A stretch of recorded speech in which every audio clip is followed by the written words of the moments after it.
ইসলামের ইতিহাসে সবচেয়ে অভিশপ্ত স্বামী এবং স্ত্রী আবু লাহাব এবং তার স্ত্রী উম্মে জামিল। কি এমন করেছিল যার জন্য আল্লাহ সুবহানাহু ওয়া তাআলা স্বয়ং আরশ থেকে তাদের জন্য সূরা নাজিল করে তাদের ধ্বংসের কথা উল্লেখ করেছেন। আজকে সেই বিষয়ে আমরা বিস্তারিত আলোচনা করব।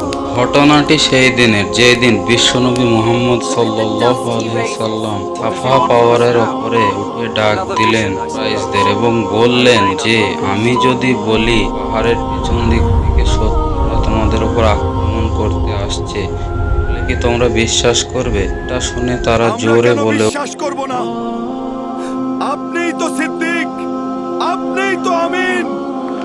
তো যখন তাদেরকে ইসলামের দাওয়াত দেওয়া হলো তখন তারা সবাই মুখ ফিরিয়ে নিল এবং রাসূলুল্লাহ সাল্লাল্লাহু আলাইহি সাল্লামের আপন চাচা আবু লাহাব জোরে বলে উঠল যে, ধ্বংস হোক তোমার দুটি হাত, তুমি ধ্বংস হোক। আপন চাচার এরকম অপমানে যেন আকাশ বাতাস সেদিন স্তম্ভিত হয়ে গিয়েছিল।